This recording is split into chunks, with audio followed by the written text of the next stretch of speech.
I was reading this week, the average wedding costs anywhere from $20,000 to $30,000 these days. It dipped down in the 20s last year because of the pandemic, and there's less food and less crowds and that kind of thing. But they say, whoever they are, and I don't know how they figure their stuff out, $20,000 to $30,000, and I remember thinking, wow. My wedding, of course, it was a long time ago, but it wasn't that long ago. I think our budget was like $1,000. I mean, and that was cheap back then, too. We just said, here's what we're going to spend, and this is what's going to happen. But back then, you did like mince, and nuts. I mean, you didn't do like, steak and whatever. So it was a little bit different.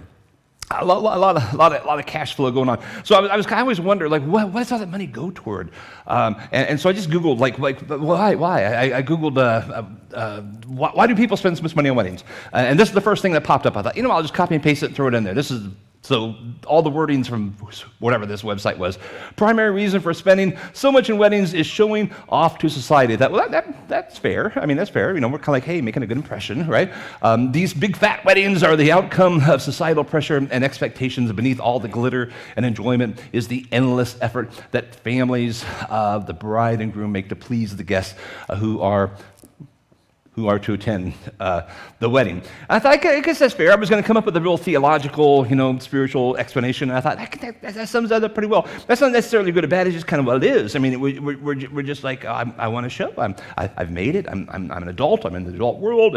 And as a family, God has blessed us. And let's do it big, So that's kind of where it comes from. And honestly, that's not even an American thing.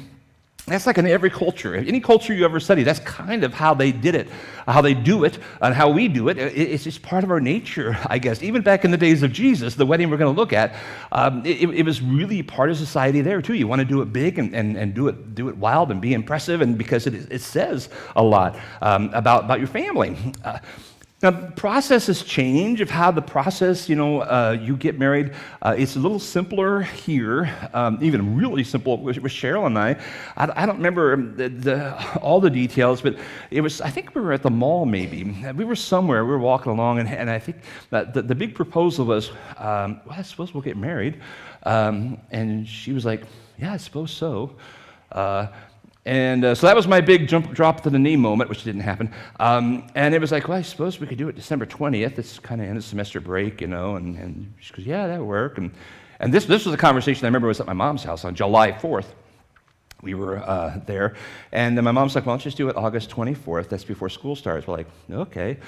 So we had like a 6-week wedding planning time, which is probably why we had $1,000 budget. Like, what do you need? What, a dress and a suit and a preacher, right? I had all that stuff. Well, we didn't have all that stuff. But anyway, so it was a pretty simple process. In the first century, it was much more complicated than that with the Jewish people. Here's a process that they went through to get married, just for an average guy to get married to an average girl. It started with securing a bride price. The young man would go into the home of the young woman, and he would talk to the father of the future bride, and he had a contract he had put together, basically saying, this is how I'm going to prepare, and this is how I will provide for your daughter. This is the life I'm going to give her. This is what I'm promising to you. And in that contract would not only be what I will do for your daughter, but also what I will do for you. We come up with a price. There was a sum of money they would pay, whether it was goats, cows, pigs, whatever it was, or cash. Basically saying, I'm going to pay you back for raising your daughter. That cost a lot of money, and she was a drain on the family. I get it. And now she's going to be part of my family, so I'm going to pay that price to you. So they would negotiate a price, the bride price, of what that was, what he would pay. Once they came up with a figure that they both agreed on, you go to the next level, which is the offering of the cup. And the young man would pour some wine into her cup, and he'd hand it over to the young woman. If she drank it, that was her agreeing to the proposal, basically. I'm in. Okay, I'll do this. And side note, it's agreeing to the covenant, agreeing to the bride price, agreeing to the future with this young man. Side note is we do that every week, That it was very similar where there was the Father in heaven. We're known as the bride of Christ, right? The church is the bride of Christ. That the Father and the Son came up with a agreement on what the price would be for the bride, and it was his life, the blood, the cross.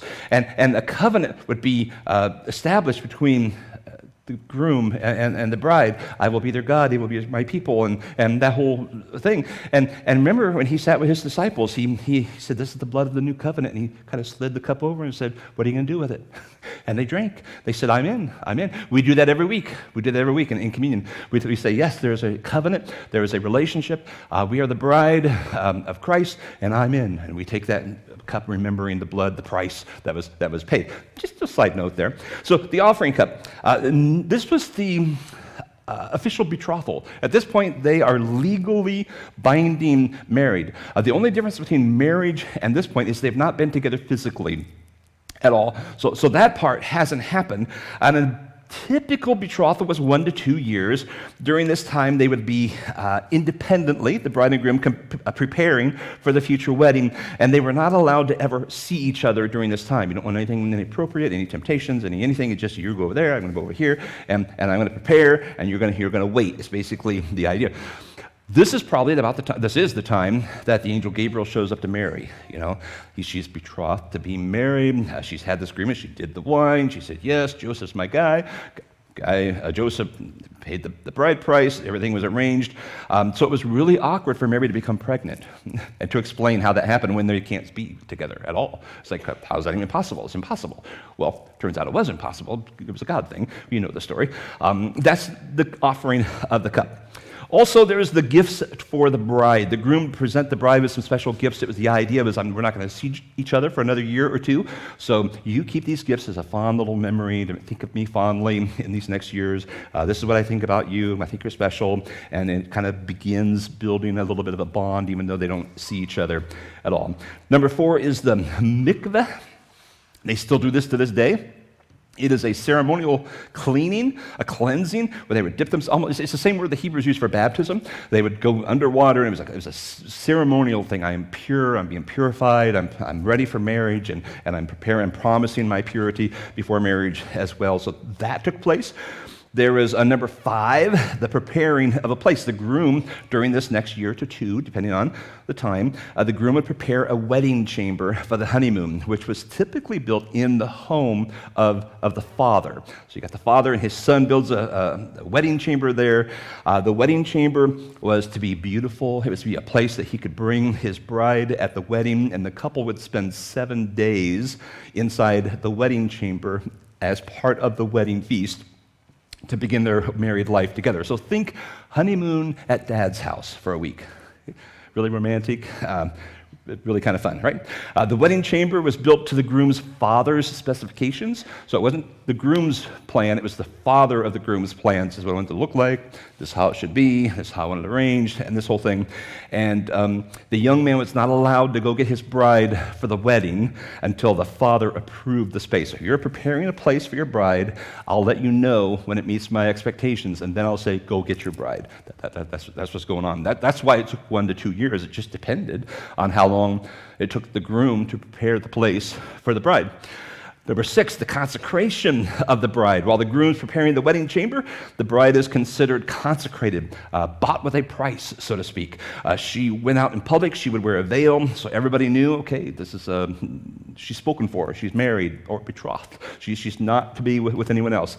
During this time, she would purchase expensive cosmetics and work on making herself beautiful for her future groom, whatever that might look like, experimenting, playing around with cosmetics. She would not know when the wedding day was, so she didn't have that conversation. What do you think of December 20th? How about August 24th? That didn't happen. She just knew, okay, sometime in the next couple of years, I'm going to get married. Have no idea when. It's just going to happen whenever the groom comes for me. Kind of like the bride of Christ today is just waiting for some day. He's up preparing a place, and at some point the Father's going to say, let's do this. Go get your bride. And it's just going to happen. And we're just waiting. We don't know. It could be anytime, any moment. We don't know. Could be. That's why Jesus, all these parables that Jesus says, be ready, be ready, be ready. Be prepared all the time. You don't know what's going to happen.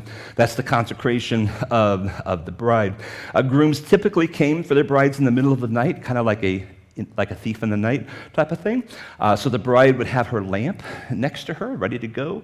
Her bridesmaids would have their lamps trimmed, ready to go. So they didn't have to suddenly prepare, wait, my lamp's not ready. They had to have everything ready to go. So at any moment, he would come and they would begin the big festivities of the wedding, heading into the wedding feast. A lot like the end times that Jesus talks about with us and as the bride of Christ. Number 7, the groom comes for his bride. When the father of the groom decides, you know what, this is perfect. This is what I was looking for.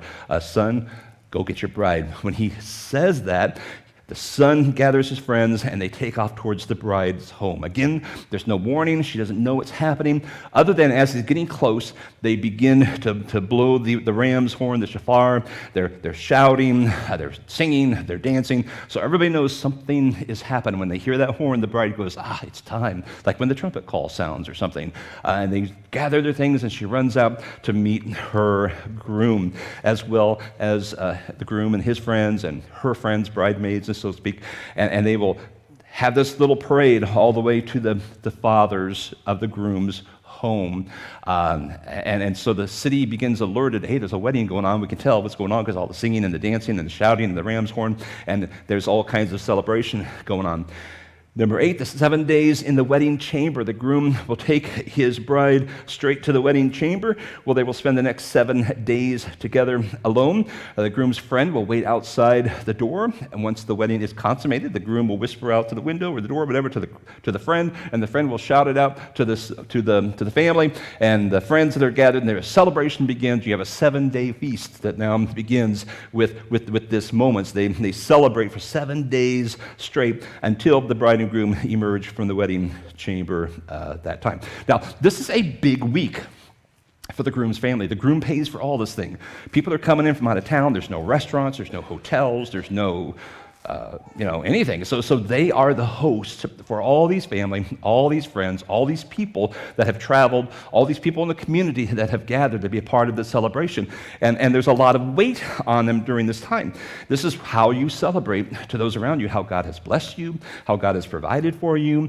You're showing the community how successful you are, that your son is capable of providing for this new family and this new bride that he has. You're more than capable for that. It's where you move up or down the social ladder that everyone is kind of sitting back judging. Well, I see they used imitation, whatever. I mean, they're making little judgments about what the food was like, what the experience was like. The 7-day long, never-ending party that the groom's family paid for is a huge moment for them. And the pressure is there. There has to be plenty of beverages. There has to be plenty of food. They got to meet every need of all these people because they will judge you for the next few decades, remembering back to that wedding feast.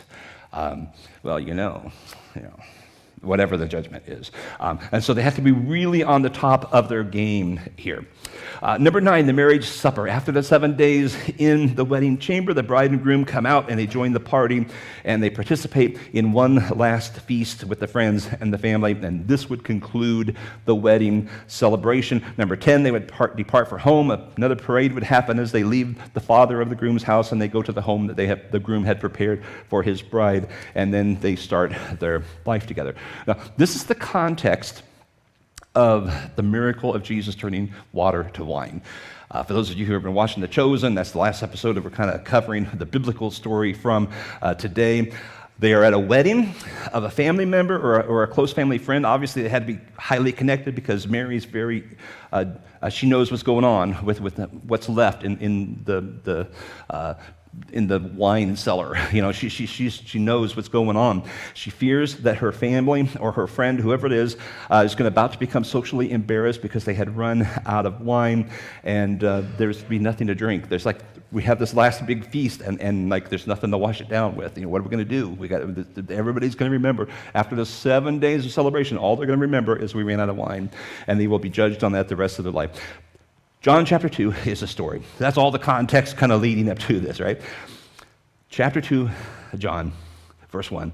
In the 3rd day, a wedding took place in Cana of Galilee. Jesus' mother was there, and Jesus and his disciples were invited to the wedding as well. When the wine ran out, Jesus' mother told him, they don't have any wine. What has this concern of yours to do with me, woman? Jesus asked. My hour has not yet come. A careful study of the Greek, Jesus is saying, not my problem. What's the deal? Verse 5, do whatever he tells you. I don't know, I just see, this is me interjecting, I just see her kind of smirking like, just do whatever he tells you. And she walks away. So do whatever he tells you, his mother told the servants. Now, 6 stones, verse 6, 6 stone water jars had been set there for Jewish purification. Each contained 20 or 30 gallons. Fill the jars with water, Jesus told them. So they filled them to the brim. When he said to them, now draw some out, take it to the head waiter. And they did. When the head waiter tasted the water after it had become wine, he did not know where it had come from. So nobody knows this miracle took place. Right? Nobody, other than the servants and obviously the disciples. So when he tasted it, he didn't know where it came from, though the servants who had drawn the water knew. He called the groom and told him, everyone sets out the fine wine first, then, after people are drunk, the inferior. But you've kept the fine wine till now. Like, well, I can't, this is the opposite. This is like, whoa, they just went up a few rungs in the ladder. Like, you just impressed me. Let me stop the party to tell everybody how awesome the groom is. This is amazing. Which tells me this is probably that end feast. As the 7 days are done, they're out of the chamber because the groom, he called the groom. He wouldn't interrupt the groom to talk about wine unless he was available. And so there he is talking with them. Verse 11 says, Jesus did this first, the first of his signs in Cana of Galilee. He revealed his glory, and his disciples believed in him. I think that's key. There are 37 specific miracles mentioned in the Gospels, Matthew, Mark, Luke, and John. There's several times it says, and he healed a bunch of people. Okay, I'm talking about specific miracles that are mentioned. There are 37 in the Gospels. There are 7 miracles mentioned in John. Okay, 7. Why would this be one of them? That's my first question. It's like, only 7 specific miracles mentioned, and this is one of them in the Gospel of John. Why would that be? Makes you kind of wonder. I think John tells us, he does tell us, later on in chapter 20, when he looks back at the 7 miracles, and he says, in verse 30, Jesus performed many other signs in the presence of his disciples. So there's all kinds of miracles that he did. We don't have records of all of them. They're not written in this book. But these are written, these 7 miracles, including this one, these are written so that you may believe that Jesus is the Messiah, the Son of God, and that by believing you may have life in his name. As John considered all the miracles, however many Jesus did, lots, he picked out these 7 for a specific purpose, that people would look at those miracles and believe Jesus is God, and be saved and have eternal life. That there was a specific reason that each of these miracles are mentioned in his Gospels. He wanted people to have eternal life. He wanted people to grow in their faith because of them. So you might think, how does changing water to wine help anybody believe? It's kind of cool, I guess. It's kind of, because it leads to different questions too. But like, what's big about that? Well, if you notice back in chapter 2, verse 11, at the end of that little text we read earlier, it tells us Jesus did this, the first of his signs, in Cana of Galilee. He revealed his glory, and his disciples believed in him. There is something that happened because of this miracle, that a transition took place in the minds of the disciples.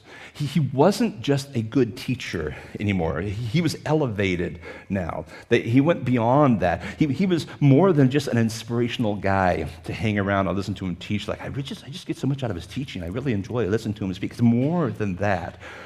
There is now no question in their minds he was the Son of God, the Savior. They still didn't know what that meant, but there's something, they went up a level in their faith.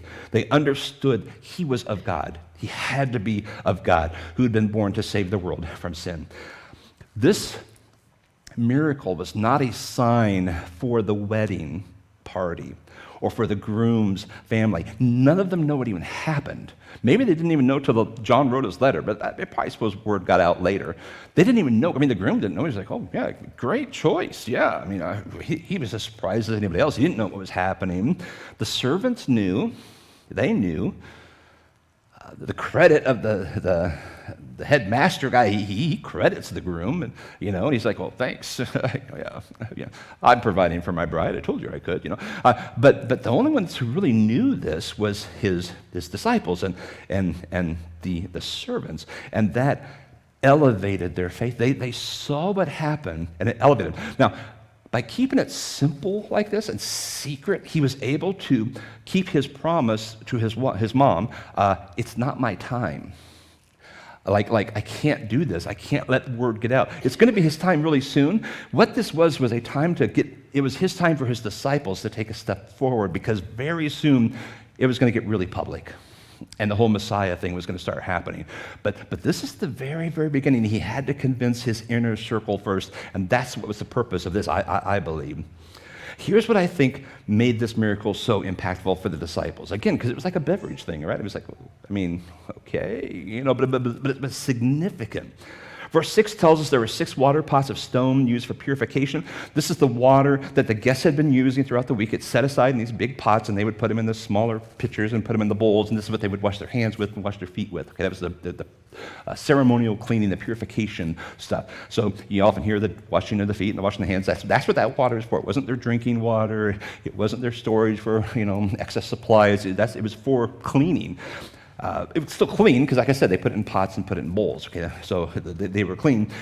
They were made out of stone, which was kind of a big thing too with the purification thing. Each of these pots hold 20 to 30 gallons, the text tells us, making this a total of anywhere between 120 and 180 gallons of liquid potential in these 6 water pots. Obviously, some, maybe most, maybe all of it had been used by this time by the crowd, because I'm thinking it's the end of the feast of the 7 days. So there's a lot missing, and so Jesus says, just fill them up to the brim. Notice it's to the brim. He doesn't just say put some water in it. Let me just do something here. He fills them up to the brim, and I think this is the key part of the miracle, that the disciples were like, whoa, I mean, like something happened here. Yeah, it's all the way up to the top. So he couldn't have just snuck a little Mio thing in his pocket and put some grape coloring in there, we'll trick them, because it would have taken a lot of that to change the color, change the taste, change it, the feel, to wine, and it'd be spilling over. He couldn't have had an extra gallon of wine he had saw in the corner, and he thought, I'll just pour these in there, and it'll just mix in, and they're all drunk. They won't know any different, That's not what's going on here. Matter of fact, the headmaster's like, whoa, you guys are saved the best to the last. This is good. This is like good stuff. It's incredible. So he couldn't have poured stuff in because it would have been all over the floor. It would have been all over the place. It was filled to the brim. Something happens. Jesus did something here that changed. There's no explanation other than the water physically changed the wine. There's no other way you can, there's nothing you can logically think of to think that he could have altered it in some way. It would have been obvious. It would have been evident. And the disciples who knew best were looking at it going, I can't explain this. This doesn't make sense. I don't know how this happened. Now, that's impressive on a casual beverage level, but it is mind-blowingly impossible on a molecular level. It's not just, it tastes different now. It's structurally changed, the liquid in these jars. I read an article this week by Dr. Cliff Lewis on the science of turning water into wine. Found it fascinating. This is what he said. He said, Jesus really did change the water into wine, thus revealing his glory at a molecular level. The water, basically hydrogen and oxygen, was changed into wine that contained sugars, yeast, water, which contained carbon and nitrogen, along with oxygen and hydrogen, thus changing water into wine. Jesus demonstrated his authority over even the atomic structure of atoms by commanding oxygen and hydrogen atoms to disassemble and reform into other atoms of different configurations. Now, I'm not a scientist, all right, but I did do an internet search, and there's a hydrogen molecule, there's a water molecule, and that somehow transformed to a whole bunch of these other molecules. All of these molecules are in wine. Some of it's in the fermentation, some of it's in the grapes, some of it's, in there's different structures of the sugars and different things. And it's that's kind of a big deal. Again, not a biologist, don't know a lot of this stuff. It's been a few years since I've seen all this, but that is a pretty significant change that takes place there. I read somewhere this week that, God does this miracle every year. It's not like he's never done this before. It happens every single year when the rain comes down and it soaks into the ground and it comes up into a grapevine and through the process of the energy of the sun and photosynthesis and whatever all the stuff that takes place there, all those fancy words, science stuff, that water at some point creates these little buds and they become grapes, and then the grapes get harvested and they ferment and they go through all the process and it becomes wine. So it happens all the time. The big thing is Jesus just made it happen like that, which is a lot different than what we see. So it's not like it can't happen. It happens. It just takes months to happen for that to become all that. I'm sure there's a better way to picture wine. That's just random molecules I threw up there as a layman in the field, not knowing much. So it does happen, but Jesus made it happen instantaneously. Dr. Lewis continues, the amount of energy it would take to perform this atomic destruction and reconstruction is staggering. To do so without any visible energy transformation of the liquid, John doesn't say anything about the people noticing the transformation, indicates a mastery of natural law far beyond our current comprehension, and he accomplished it with no physical exertion. It says, with a single act, Jesus proves that the basic forces in nature are at his command and control. Over 100 gallons of water miraculously deconstructed and restructured into over 100 gallons of wine in a moment. That's a miracle. That's amazing. There is no scientific or natural explanation for that other than Jesus told the molecules to change, and they did, because he said so, because he's the Lord of creation. Fascinating. So here we are, nearing the end of the Christmas season. Have the Christmas Eve service, 5 o'clock this coming Friday, Christmas service next Sunday, one service at 10 o'clock, all that going on. You're probably going to meet with family this week sometime, and you're going to gather to celebrate Christmas. Here's my encouragement to you. As you celebrate Christmas this year, this isn't like a Christmas sermon, right? But wow, what a reminder as you celebrate, just to remember the awe of this child that was born, the power of this child, the authority that this child had as he grew and became the man we know as Jesus. So much more than an ordinary child that just grew up to be an impressive guy. He is the Son of the living God. He did things that no human being could ever possibly do, that have ever done or ever will do. There were no boundaries to his authority. He commanded the forces of nature at his will, caused storms to cease, waves to be calmed in a lake, in a sea. There were no boundaries to his commands. He could command the molecular structure of a human hand contaminated with leprosy to be healed and restructured normal. A blind man could see, a lame man could walk. I mean, he just restructured things with his simple will by commanding it to be done. He had that kind of authority. He had authority over the spirit spiritual world, causing unseen spirits to reveal themselves and shudder in fear before him because they knew exactly who he was. And in his death, he proved he had the authority over the curse of sin and death itself. A Savior has been born. You have a lot to celebrate this week. As believers in Jesus, we have so many reasons to be grateful, so many reasons to worship, so many reasons to believe. May God bless you this week as you celebrate with family and friends the great miracle of the birth of the Son of God as our Savior.